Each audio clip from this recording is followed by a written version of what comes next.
زمزم کے کنویں کی ملکیت حاصل کرنے کے علاوہ عبد المطلب کی زندگی کا دوسرا اہم واقعہ ابرہہ کا بیت اللہ پر حملہ ہے۔ تاریخ میں اس کو واقعہ فیل کے نام سے یاد کیا جاتا ہے۔ ابرہہ ایک عیسائی سردار تھا۔ شاہ حبشہ نجاشی کی طرف سے یمن کا حاکم تھا۔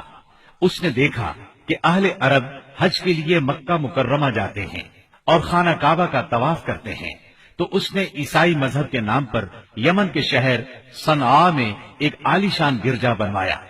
عرب میں اس گرجا کی خبر مشہور ہو گئی۔ قبیلہ کنانہ کا ایک آدمی وہاں گیا اور گرجا میں گندگی پھیلا کر بھاگ آیا۔ ابرہہ نے غصے میں آ کر قسم کھائی کہ کعبے کو ڈھا کر دم لے گا۔ چنانچہ وہ ایک لشکر جرار لے کر مکہ مکرمہ کی طرف روانہ ہوا۔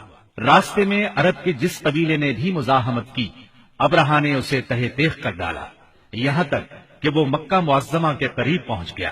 وہاں کے لوگوں کو اپنے ارادے سے خبردار کرنے کے لیے اس نے اہل مکہ کے جانور پکڑ لیے۔ ان جانوروں میں عبد المطلب کے 200 اونٹ بھی تھے۔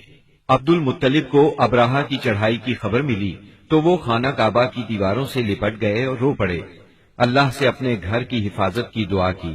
قریش کے چند سرداروں کو لے کر ابرہہ سے ملنے کے لیے گئے اور اس سے اپنے اونٹوں کی واپسی کا مطالبہ کیا۔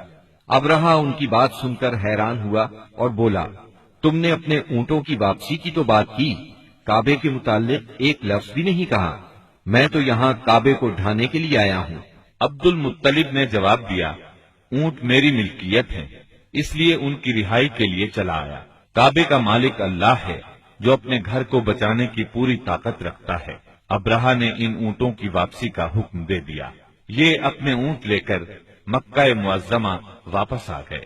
60-70 ہزار کا لشکر تھا اور اس میں 9 یا 13 ہاتھی تھے۔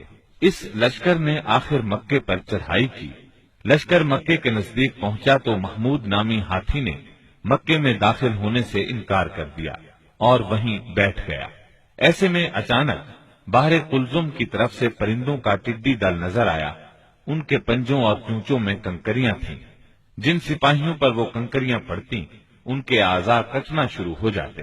ان کنکریوں کے گرنے سے ابرہہ کی فوج اور ہاتھیوں کا جو حشر ہوا وہ بلا شبہ تاریخ عالم کا ایک نہایت حیرت ناک باب ہے۔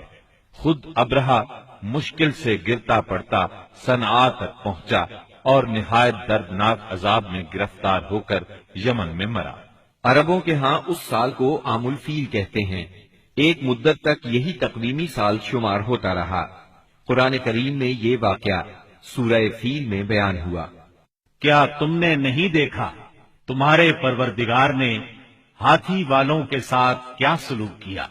کیا اس نے ان کی تدبیر کو اکارت نہیں کر دیا اور ان پر پرندوں کے جھنڈ بھیج دیے جو ان پر پکی ہوئی مٹی کے پتھر پھینک رہے تھے؟ پھر ان کا یہ حال کر دیا جیسے جانوروں کا کھایا ہوا بھوسا۔